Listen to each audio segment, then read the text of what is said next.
oportunidade. Não digo isto como por necessidade, porque já aprendi a contentar-me com o que tenho. Sei estar abatido e sei também ter abundância. Em toda a maneira e em todas as coisas estou instruído, tanto a ter fartura como a ter fome, tanto a ter abundância como a padecer necessidade. Posso todas as coisas em Cristo que me fortalece. Todavia fizeste bem em tomar parte na minha aflição. E bem sabeis também, ó Filipenses, que no princípio do Evangelho, quando parti da Macedônia, nenhuma igreja comunicou comigo com respeito a dar e a receber, senão vós somente. Porque também uma e outra vez me mandaste o necessário a Tessalônica. Não que procure dádivas, mas procuro o fruto que cresça para a vossa conta. Mas bastante tenho recebido e tenho abundância. Cheio estou, depois que recebi de Epafrodito, o que da vossa parte me foi enviado como cheiro suave e sacrifício agradável e aprazível a Deus. O meu Deus, porém, segundo as suas riquezas, suprirá todas as vossas necessidades em glória, por Cristo Jesus. Ora, a nosso Deus e Pai, seja dada a glória para todos sempre. Amém. Obrigado, Senhor, pela Tua palavra, obrigado pelas Escrituras, ó Senhor Deus. Que o Senhor abençoe cada um de nós, que vamos aprender mais um pouco dela, e que o Senhor, ó Pai, se agrade do Teu povo, ó Pai, reunido para estudar, tanto aqui, como aqueles que precisaram assistir de suas casas, ó Pai. Também peço por aqueles que um dia vão ouvir essa mensagem, que o Senhor seja glorificado em tudo que possamos aprender e colocar em prática na nossa vida, em nome de Jesus, amém. Então vamos lá, né?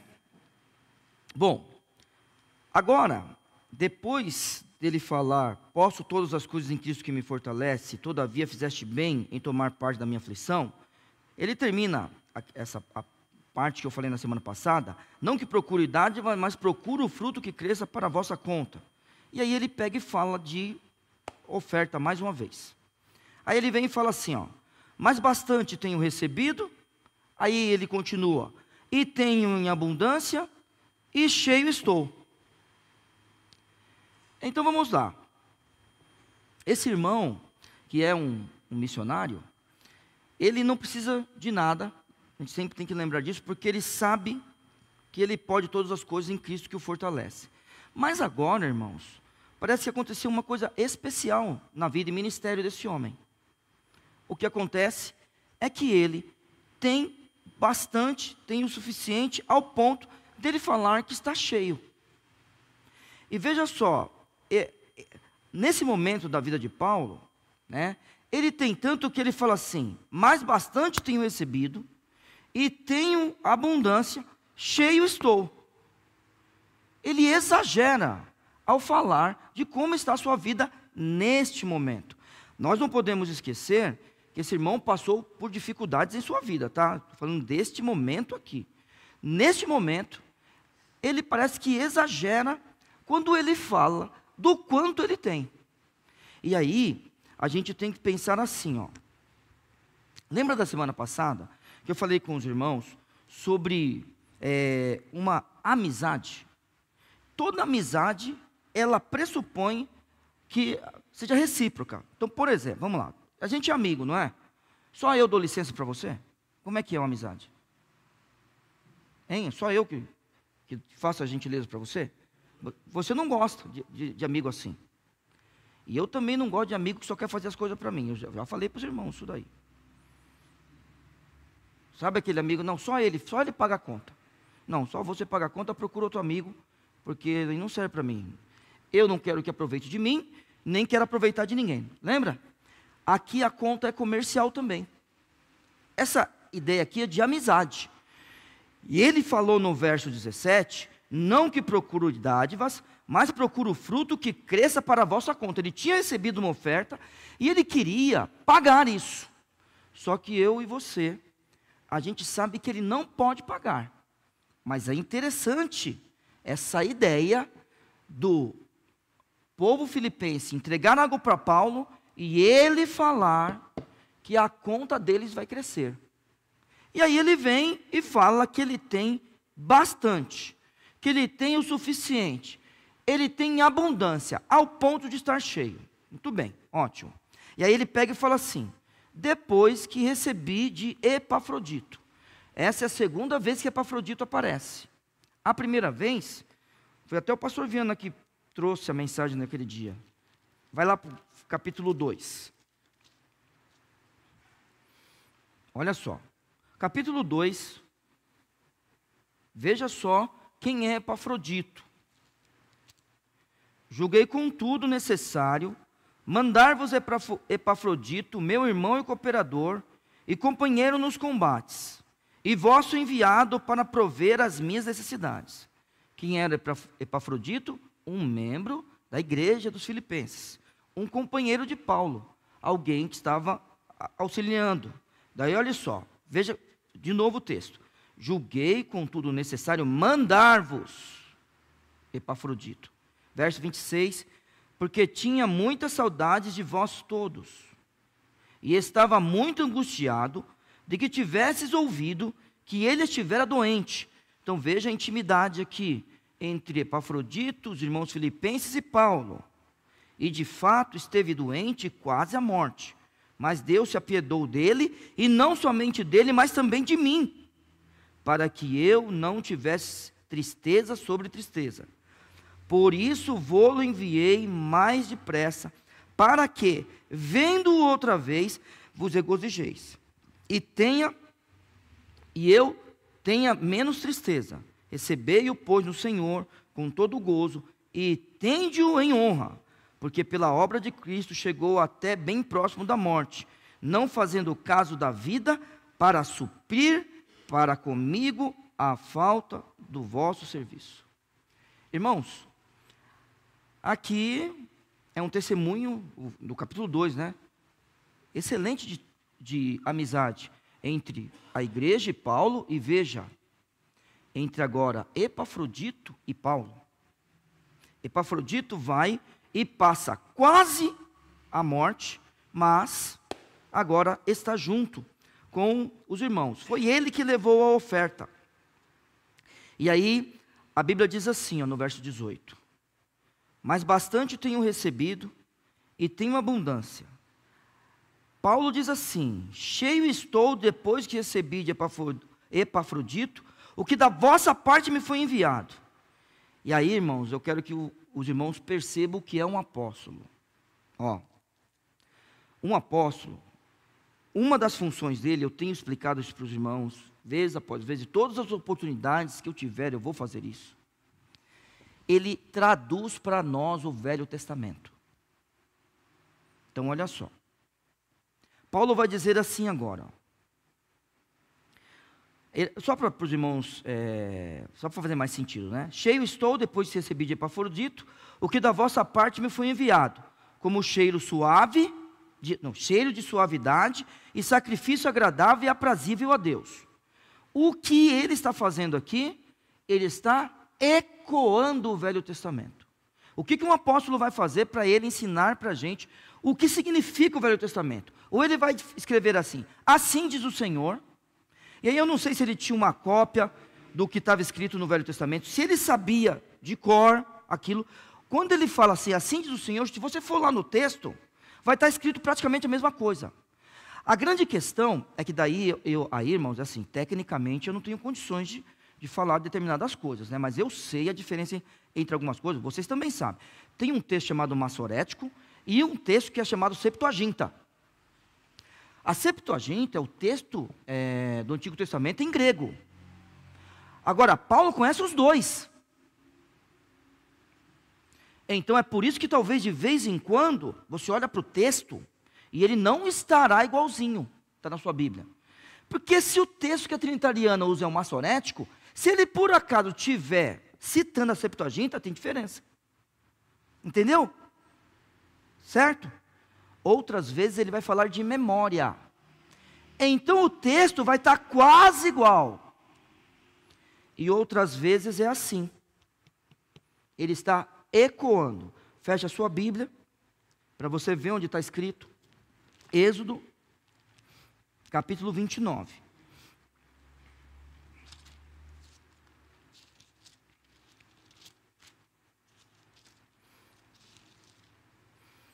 Êxodo 29, Olha o verso 18, para você ver que Paulo, ele sabe o que está escrito lá.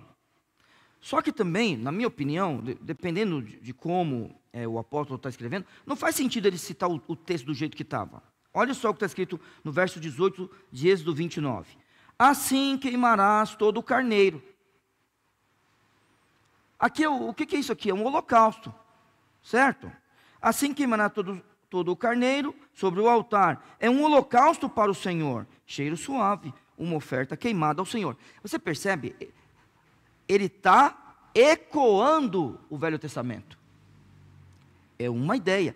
E aí, irmãos, olha como é lindo. Se você já fez aniversário esse ano, e eu tenho o seu WhatsApp, eu mandei para você esse ano Hebreus, capítulo 15, capítulo 13, né? Não tem 15. Capítulo 13, verso 15. Vamos ver o que está escrito lá? Em Hebreus, capítulo 13, verso 15. Esse é o versículo que eu vou mandar para os aniversariantes esse ano. Olha só. Esse versículo aqui está no meu coração também. Portanto, está comigo aí? 13, 15. Portanto, ofereçamos sempre por ele a Deus sacrifício de louvor. Olha que coisa bonita. Aí ele fala assim: isto é, fruto dos lábios que confessam o seu nome. Está vendo? No Velho Testamento a gente vê um sacrifício queimado, chamado de holocausto, cheiro suave. Quando chega agora, a gente também tem sacrifício, só que o nosso sacrifício não é igual àquele sacrifício que era gerado. Porém, existem sacrifícios, olha só, que Paulo, por exemplo, fala que é cheiro suave. Mas vamos olhar para o texto aqui, verso 18. Mas bastante tenho recebido e tenho abundância. Cheio estou, depois que recebi de Epafrodito, que da vossa parte me foi enviado, como cheiro de suavidade e sacrifício agradável e aprazível a Deus. Irmãos, os mais velhos, eles oravam assim. Vocês lembram disso? Lembra, Manola? De vez em quando ele falava assim, que essa oração chegue como cheiro suave, né, ao teu altar. Já viu isso aí? Os mais velhos oravam assim. Não estava errado aquilo. Aquilo ali não está errado. Por quê? Porque a gente vê, assim, é possível a gente fazer uma alusão, ecoar aquilo, não como algo literal, mas como algo que agrada a Deus. Então, essa é a ideia. A oferta dos filipenses é algo que, direcionada do jeito que foi, ela agrada a Deus. Muito bem. Voltando ao verso 17, não que procure dádivas. Não é? Paulo sabe se contentar com o que ele tem? Vamos lá. Paulo sabe estar contente, olha só, na situação que ele está passando? Sim ou não? Agora vamos lá. No nosso coração só, tá? E nós sabemos estar contente com o que a gente tem? E nós sabemos estar contente na situação que estamos passando? Porque Paulo fala, posso todas as coisas em Cristo que me fortalece. Agora vamos lá? Nós, baseado no texto, também podemos dizer isso? Posso todas as coisas em Cristo que me fortalece? Não que procure dádivas. Ele pode todas as coisas em Cristo que me fortalece a ele. Mas fizeste bem em tomar parte da minha aflição. Não que procure dádivas. Verso 18. Mas bastante tenho recebido, e tenho abundância, cheio estou, depois que recebi de Epafrodito, o que da vossa parte me foi enviado, como cheiro de suavidade e sacrifício agradável e aprazível a Deus. Eu não procuro dádiva, mas isso agradou a Deus. Era necessária essa oferta, era necessário esse sustento. Mas, agora vamos para a segunda parte, procuro o fruto que cresça para a vossa conta. Então tá bom, os irmãos entregam uma parte, e o que acontece com eles, irmãos? Eles são sustentados. Aqui é aquela ideia de amizade. A amizade pressupõe reciprocidade. Pergunta aos irmãos, Paulo pode pagar isso daqui? Não, irmãos, isso mesmo. Paulo não pode pagar. Então vem o verso 19. Paulo, irmãos, não é aquele negócio que ele pediu emprestado para a igreja. É a mesma coisa. Vamos, pegue qualquer um dos nossos missionários. Daqui a um tempo a gente vai pedir o que a gente... Vamos, só uma coisa. A gente emprestou para ele? Tem cabimento isso aí? Nenhum. Só que olha o que o apóstolo fala. Mas procuro o fruto que cresça para a vossa conta. Lembra da semana passada? No final, ninguém deve ninguém. O que um recebeu, o outro também recebeu. Excelente? Verso 19. O meu Deus, porém, segundo as suas riquezas, suprirá todas as vossas necessidades em glória por Cristo Jesus. Agora é o seguinte, vamos lá. Uma coisa que eu quero lembrar aos irmãos. Vamos lá? Porque eu estou fazendo tudo de acordo com a vontade de Deus. Vamos imaginar. Estou vivendo de acordo com a vontade de Deus. As dificuldades dessa vida não podem me atingir ou podem? Podem? Ótimo. Vamos brincar de novo? Avião que tem crente dentro. Cai ou não? Cai. Tá bom?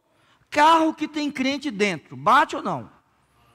Quebra. Carro que tem crente. O carro do crente, quebra ou não? Quebra, não quebra? Tá bom? Beleza? Sim ou não? Ótimo. Agora é o seguinte. Na igreja dos Filipenses, tinha irmãos que estavam doando.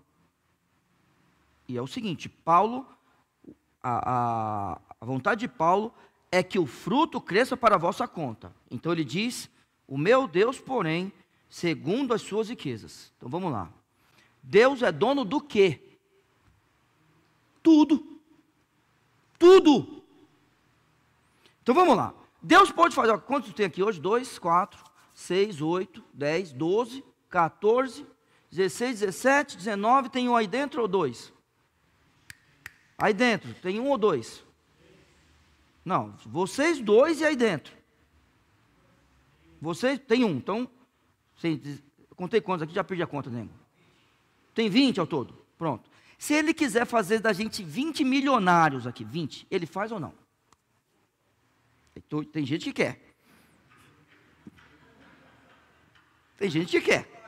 Certo? Mas tudo bem. Se tiver gente que não quer, aí fica um ou dois sem ser milionário. Pronto. Mas ele pode querer que a gente continue pobre. Certo? Ele vai deixar de ter mais ou de ter menos porque ele decidiu que a gente continuasse pobre? Na verdade, o Senhor Deus, Ele vai nos suprir de todas as coisas. É suprir de todas as coisas. Agora, eu pergunto, a gente responda no seu coração, por favor. Falta alguma coisa para nós? Isso, é o que a gente tem que ver. Falta alguma coisa?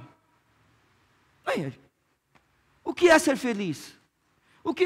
Vamos lá, se tem alguma coisa que se você tivesse na sua vida, você ia ser mais feliz do que é hoje? Esse é o que Deus tem feito com a gente, irmãos.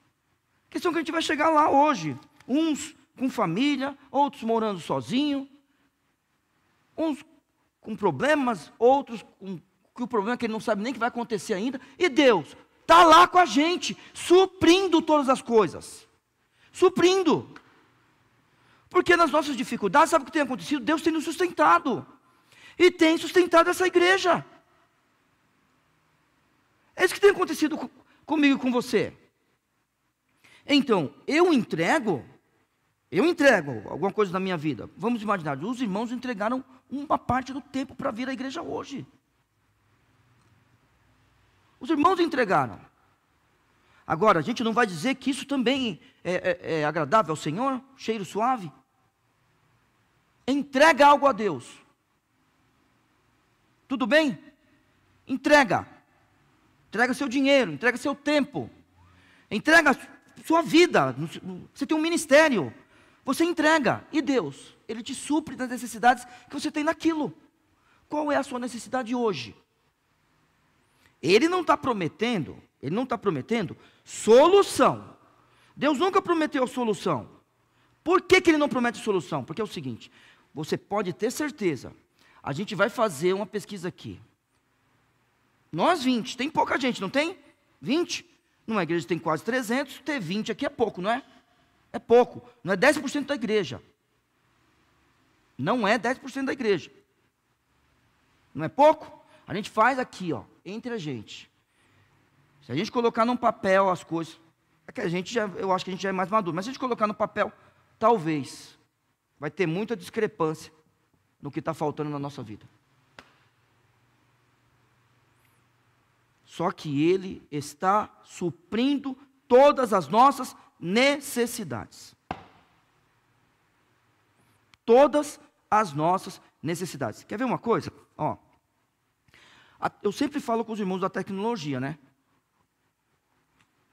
A tecnologia melhora a nossa vida ou piora? Melhora, vamos falar assim que melhora. Porque melhora, certo? Olha só, vamos imaginar, pastor Viana, se o senhor não tivesse carro, não existisse, não que o senhor não tivesse, mas não existisse carro. O senhor é pastor dessa igreja aqui. O senhor moraria onde o senhor mora? Não, talvez você fale, quer saber, eu vou morar mais perto, porque vir de manhã no domingo, e manhã à noite, 6 quilômetros, é 12, ida e volta. 24 quilômetros andando, será que não era melhor morar mais perto? Então é claro que o carro facilitou. Agora olha só como nós somos. Nós temos um carro, marcamos um compromisso, o carro quebrou. Tem gente que desmarca ou não tem? Porque o carro quebrou. Está vendo? Agora quem não tem carro, ele não tem isso daí, por exemplo. Mas é claro que o melhor é ter carro, tá? Mas só para você ver. Qual é a nossa necessidade? A ideia da Bíblia, irmãos, é a gente tem que ter o que comer e aquilo com que a gente se cobre. E a gente deve estar de que forma? Contente. Então quer dizer que é o seguinte, na situação que a gente vive hoje, a gente tem mais que isso ou não? A gente tem que ter mais do que contente, não é? Ele está suprindo as nossas necessidades ou não? A questão é, com o nosso dinheiro, a gente tem feito as 4 coisas? Uma delas é sustentar a obra do Senhor. A gente tem feito. Essa é a nossa parte. Sustentar a obra do Senhor. Deus vai deixar faltar alguma coisa para nós? A resposta é não. Porque Deus, Ele é o dono de tudo. E aí quando a gente pensa, é o seguinte, irmãos. A Bíblia está falando assim, ó. O meu Deus, porém, segundo as suas riquezas. Não é, Ele não está falando das riquezas do mundo. Ele está falando segundo as suas riquezas. Suprirá todas as vossas necessidades. Não é o que eu quero. Só que a Bíblia diz em glória por Cristo Jesus. E aí, ele não poderia terminar de outro jeito. Eu sei que na sua Bíblia, o verso 20 está na saudação. Eu sei disso. Só que você percebe que no verso 20 ele termina com amém? E como termina a epístola, a carta? Amém também. Então a gente pode dividir isso daqui, certo? Verso 20, aí é uma adoração. Ora, a nosso Deus e Pai seja dada a glória para todos sempre, amém. Eu não posso pagar. É Deus quem paga. Veja, de acordo com as riquezas dele e de acordo com as nossas necessidades, Ele vai nos suprir em glória por Cristo Jesus. Então, se é Ele que faz isso, não é a Paulo, não é o missionário, não é o pastor, não é nosso irmão em Cristo que merece a glória, mas sim o nosso Deus e Pai. Ele que merece toda a glória para todo sempre. E é bom a gente terminar nesse verso 20, não impedindo que a gente comece do verso 20 na próxima quarta. É Deus que merece todo o louvor. Essa ideia de nós sermos amigos como nós somos amigos, tanto entre nós, como entre nós e aqueles que a gente apoia, só pode ser uma obra de Deus. Só pode. E quando, por acaso, a gente perceber que existe algo diferente entre a gente precisa recorrer a Deus também, para que Ele nos oriente a como fazer, para que Ele seja sempre glorificado, e eu e você, a gente seja instrumento, seja para sustentar alguém, ou para ter o sustento, nesse caso aqui, missionário, tá bom? Que Deus abençoe a todos nós, e vamos lembrar, no próximo sábado, a gente tem a EBF aqui, vamos orar por esses momentos aqui com as crianças. No domingo, a gente tem o culto com as crianças. E se você quiser um culto na sua casa em fevereiro, você fala comigo, com o pastor Viana, tá bom? Então um abraço para os irmãos que estão em casa, vamos orar, e aí vamos para nossas casas. Obrigado, Senhor, pela Tua palavra, agradeço e peço que o Senhor abençoe ao Teu povo, ó Senhor Deus, nos ajudando a Te servir e Te adorar. Que o Senhor possa ser engrandecido sempre, ó Pai, que a Tua igreja estiver contribuindo, ó Pai, de alguma forma, com aquele que necessita um pouco da gente, ó Pai, como igreja local, como corpo de Cristo, que nós possamos ser usados pelo Senhor, para a glória do Teu nome, em nome de Jesus, amém. Joia, Deus abençoe.